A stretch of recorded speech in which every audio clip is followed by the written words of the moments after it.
We are live and welcome to the Seven City Shoptalk Sports Show, broadcasting from the beautiful state of Virginia to you all over the world. And this is your post-game show for the University of Virginia versus Coastal Carolina. As you see, I got one of my co-hosts here in the building, Chad Wood. And before we get started, we want to thank you for joining us in another episode of our brand of dysfunctional camaraderie. And as of now, the shop is open. My man Wood, UVA won the game. We're gonna jump right in, 43-24. Give me your, opening monologue / your analysis from what you were seeing. I think we were all kind of surprised. What do you think, bro? So I'll start out by saying I'll eat a little crow. I picked UVA to lose. That's not uncommon, right? But no, I thought Coastal Carolina hadn't followed them a whole lot. But I won't take anything away from Virginia. But I don't think Carolina is as good as I thought they were, and that could be my mistake because I didn't follow them well enough. Overall analysis. Running game was phenomenal. Offensive line was phenomenal, blowing those guys off the ball. Calandria really didn't have to do much as far as throwing the ball because, when you're averaging, I think Brown averaged 19 yards a carry, something like that, ridiculous. We definitely started the game off, well with that fumble in the opening kickoff. We punched that in, but I don't know. Penalties, a little concerning. Little red zone areas, still a little concerning. But, overall, the defense played well. You're going to give up big plays eventually. If you stay on the field, all that time, you're going to give up big plays. So, all around, special teams pretty good. Good performance overall. Again, they always say don't get too high, don't get too low. So somewhere in the middle. Got a bye week, then we got BC, so I think that really tells what we got. But if you'd have told me that we'd start 3-1, I would never believe you. I think I picked us to win 3 games all year. So we'll see if that's coming true, but I don't think it is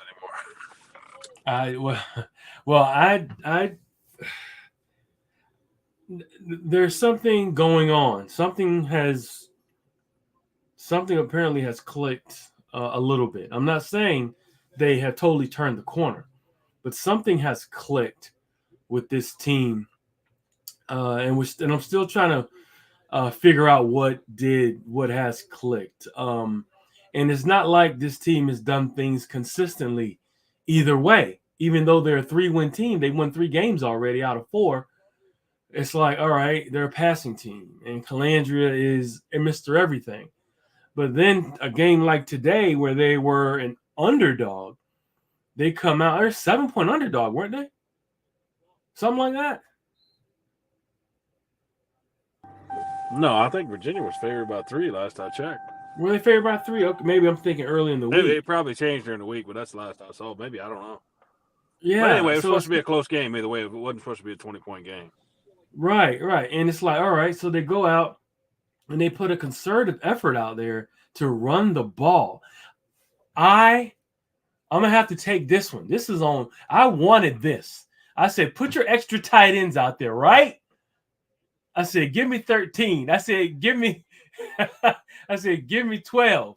Give me 2, 3 tight ends out there.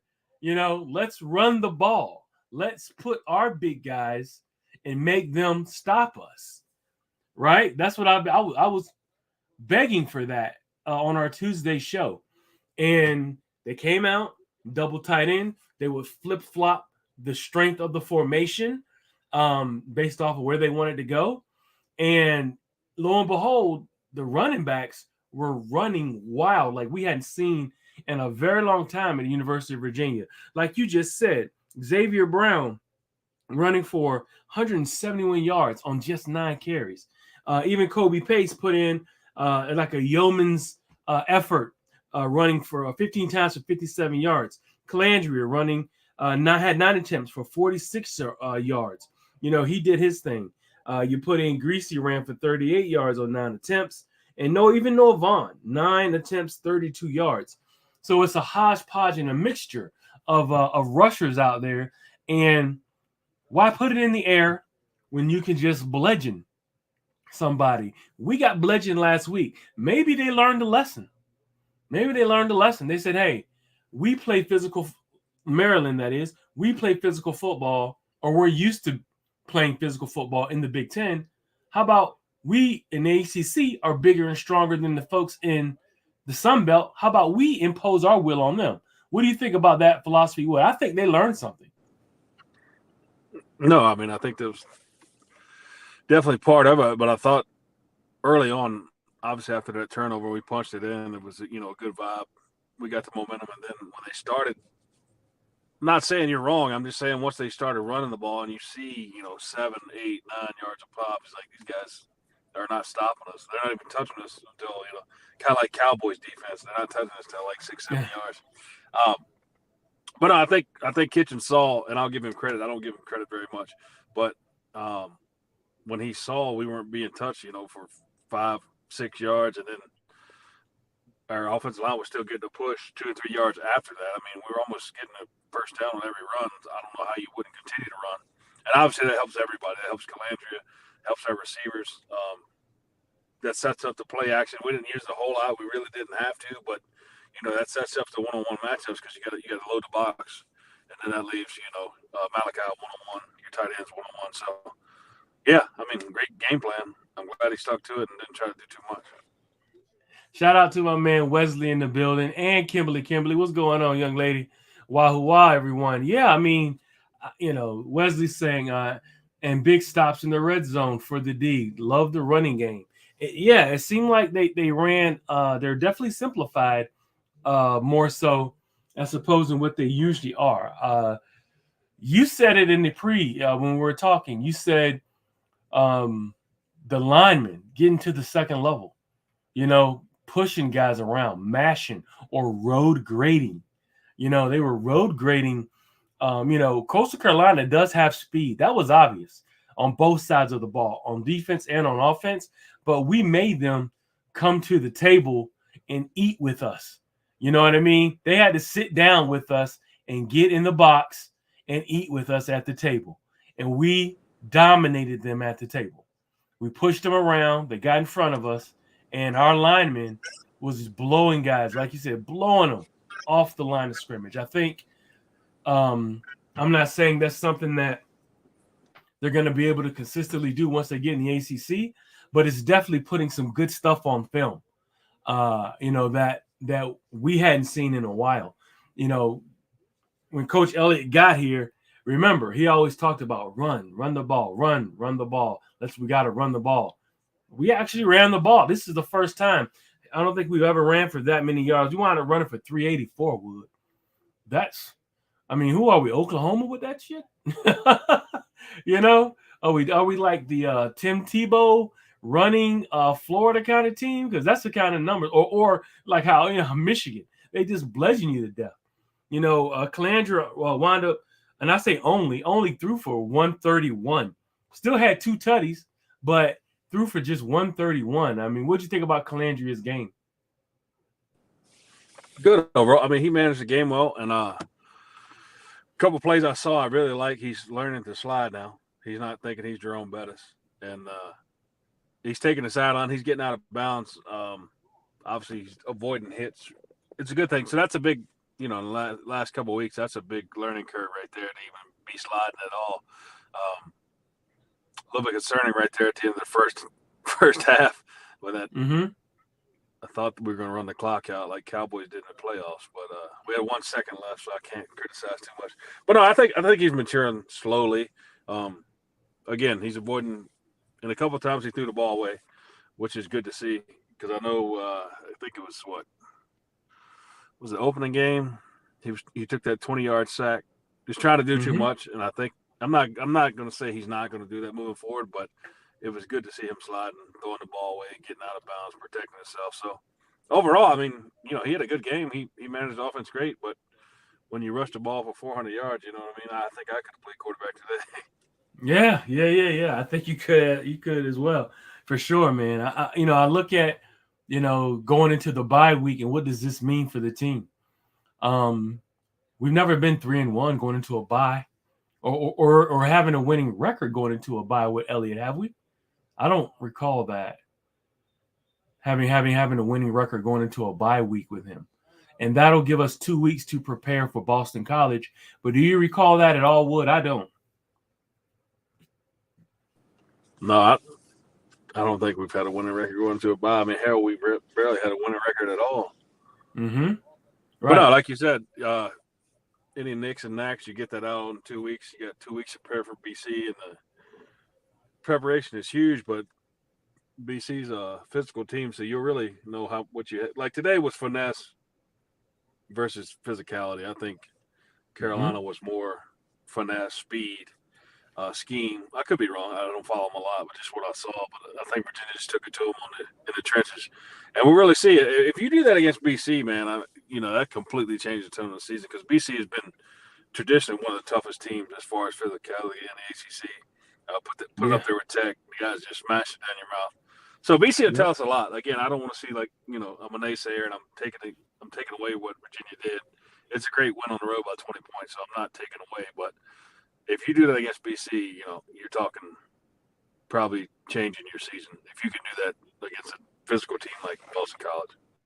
Absolutely right. That's a great analysis there, Wood, because BC has always had running backs, big, strong running backs that grind you out, that really try to test your manhood. Seeing if you're a 10 man or not. You know what I'm saying? Test your heart. So that's something that I really like to see. I want to know what really made a difference too.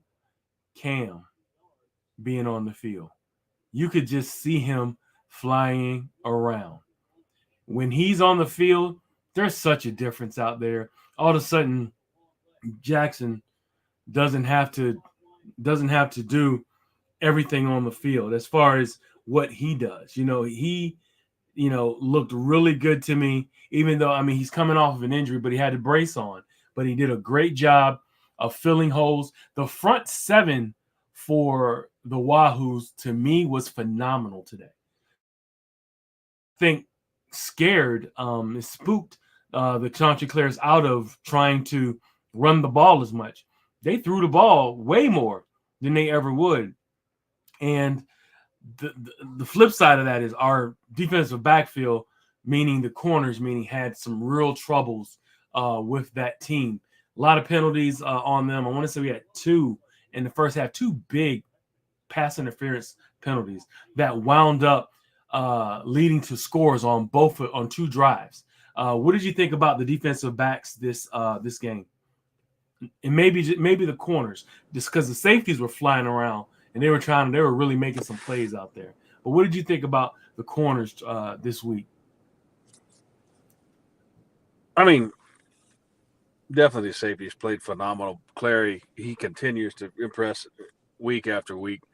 Sanker, he is what he is. He broke up a lot of balls. Corners, there's still work to do, man. But when you're bringing in, you're bringing in those packages, and you're blitzing. I mean, you got one-on-one coverage, and that guy, I don't know, I can't think his name. He's just so fast.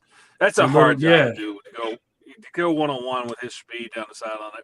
You know, I don't know how many times they did it, but with Taylor no safety help, what's his name? Taylor. Yeah, and you got no safety help at times, and just one-on-one. I mean, you're going to have pass interference calls. You either grab them or you give up a touchdown. So, I mean, overall, corner. It's hard to judge the corners. I mean, they had a rough day, um, but again, that's all they could rely on was they couldn't do play action because they couldn't run the ball. So they basically went one-on-one. We were doing single. Not a whole lot of cover two. Because our defensive linemen were getting home, and Jackson played well. Like you said, when Cam's on the field, it opens up everything, man. It opens up Clary, Yeah, Sanker, uh, James Jackson, Cam Butler, uh, Jameer Carter. I mean, just everybody. I Chico, mean, when he's on the everybody. field, Chico Bennett, yeah. No, I was impressed with the defense. I know we were chatting, throughout the game about big plays and whatnot, but I mean, that's going to happen. But overall, Coach Carolina, I think they were averaging 30, 31 points a game, and they were just, they were bludgeoning people on the ground with the running game, and that did not happen today. So overall, defensively, that was a great game by Rudd and his guys. And I don't think the corner that problem is going to continue. I just think different schemes, different teams. I think that'll get corrected, and we won't have to play one-on-one the whole time. But hey, if you're getting home, you know what I mean. The blitz was working, so keep sending them. And do you want to know what really put the game out of reach? Was a field goal kicker. We had 9 points on field goals, 3 for 3. We had a kick of 22, 47-45. Before Will Yeah, Bedridge. 47 matches the career high, I think it was. That's right. We hadn't had a kicker be this consistent in a long time, and where the confidence was there. Connor Hughes. And how long ago was that? A long time ago. Yeah, a long time ago.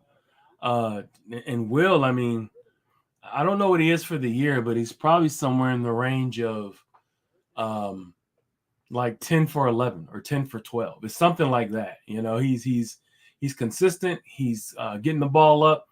Um, and I mean, when we get into the I like to call it the striking zone. It's the zone in between the 40 to 20. We're a threat. We're a threat to get some points, and we've never really been that. We've always had to go for it or punt the ball, from the 45 or 40 of the other team or from the 50 of the other team because we're not confident in our field goal kicking.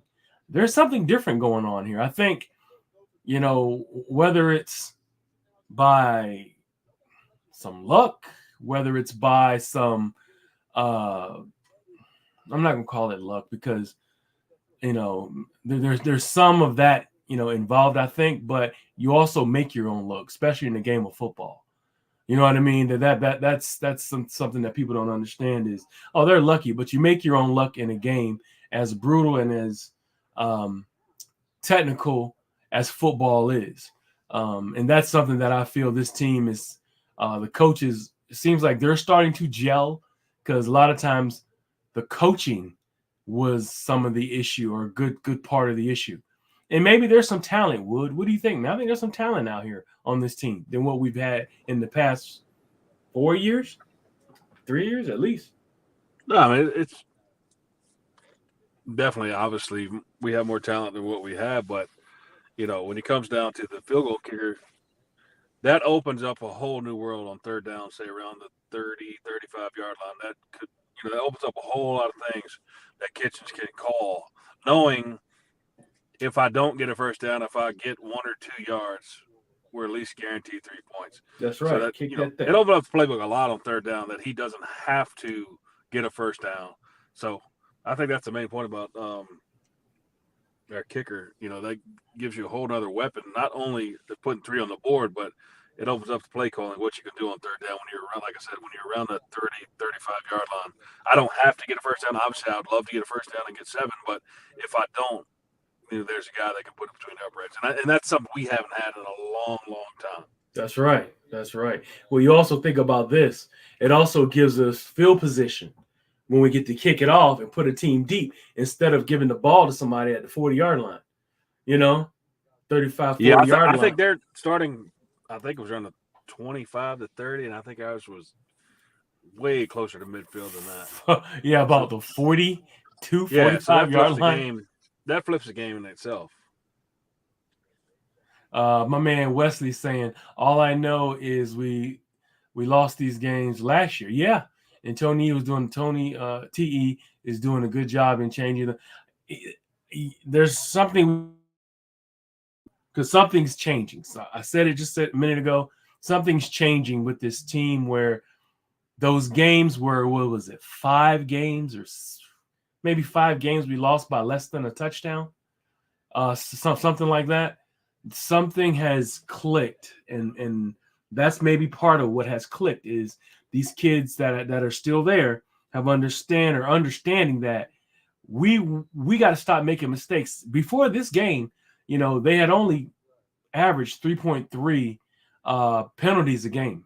This game, of course, we got to kind of tighten some things up, and like you said, it's kind of trivial when it comes to pass interference. Sometimes you can't; they're unavoidable, especially when a team plays in desperation like Coastal Carolina was. But you have to. There's something clicking, that Coach Elliott is speaking with these young men, and they're believing, and belief is half the battle, and the new facility, the proper nutrition, we didn't have any of this before he came and really trying to implement.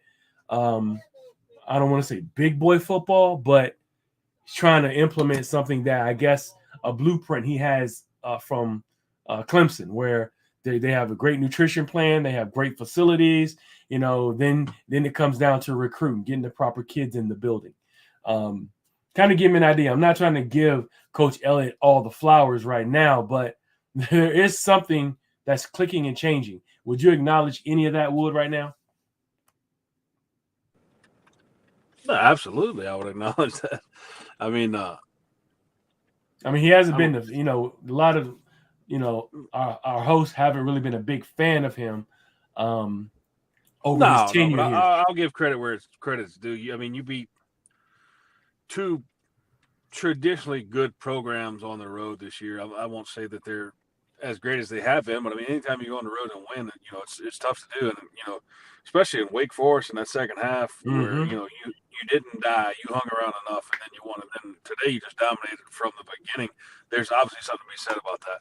And I put him around Mount Rushmore, absolutely not. But I mean, there's obviously huge improvement, so I'm not taking anything away from the guy.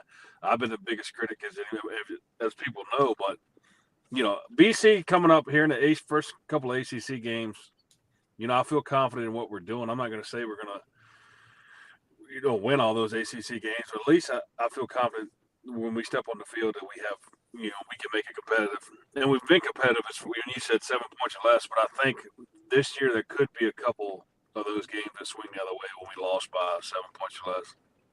And I don't know what's gotten into me, man. I'm starting to be positive for some reason. Maybe Ed's gotten into me a little bit. Started well, your eyes aren't lying to you. My eyes aren't, they're not lying, because when I'm looking at it, we could all criticize, we can all put on our, blue and orange goggles and try to be positive, but I'm seeing something different. I'm seeing something a little different based off of winning different ways. Usually this team, you can only really try to win the one way that they could, throwing the ball, and hopefully you don't give up too many big plays. And we've seen them win in a dominating fashion today. We've seen them win in a fashion where you're trying to come back against a pretty good program, pretty good team in Wake Forest. We've seen them dominate the teams that they should dominate with the Richmond. And now you're right on point, going into a bye, coming out with Boston College, coming into a team that is probably right on par with you, that is looking to get closer to a bowl berth. And they have talent. They have a very talented quarterback who's puts me in the mind of Kyler Murray with the way that he runs, the way that he moves. He's a small guy, he's kind of diminutive, but is very deadly when he gets outside the pocket and he starts making plays. And then, like you said, a traditional powerhouse. Well, not quite a powerhouse, but a traditional physical team in the ACC. We don't want to make any predictions right now, but good. This feels a lot better going into a bye with the win. What do you expect going out here, moving forward with the team? I mean, honestly, I don't know. Like I said earlier, if you told me 3-1, if you told me 3-1 at the bye, I'd have put a lot of money on it. That you're crazy. So, and I was, I think I picked 2-3 wins all year. So I mean, they've already passed anything I expected. So, I don't know. I like the physicality today. I mean, again, Mm-hmm. I don't know what Coach Carroll. I don't want to take away, but I don't know if Coach Carroll is not as good as they've been. They're obviously 3-0, but they were just men at the line of scrimmage. I mean, they didn't touch us for 5 or 6 yards, and we did whatever we wanted to do. So that's obviously not going to continue. But hell, when you got JMU putting up 70 on North Carolina, that makes that game not a guaranteed loss anymore. BC's physical. We'll see if we're physical. Mm-hmm. You go down the line of games. We won't go down the schedule, but we got some tough ones that No, I I don't got it think right we'll here. win. I got it right here. I mean, you We said won't redo. BC. We won't redo the schedule, but there's some games that might have been right there on the line that might swing the other way, in my opinion. Yeah. I mean, BC, then Louisville, then Clemson, then Pitt, got Notre Dame, SMU, Virginia Tech. And Virginia Tech's getting dragged right now by Rutgers, Are they? 23-7. 7. What's the score now? I went out to the truck. It's I think it's 23-7. It's pretty that right there is a shock and for me right there. They're giving Kyron Drones hell. They're giving him hell right now. I'm sorry to hear that. Yeah, I'm sorry. I'm sorry. So sorry. Getting after a better bunch. Yeah. Let me see. Hey, delete this live before Ed sees this. Before it gets out, right? I'm being positive, man. Delete this.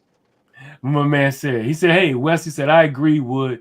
BC is just another test we have to pass, but with an extra week, hopefully we get in better shape and come up with a good game plan. Definitely gonna have to tighten up those chin straps and go get it on.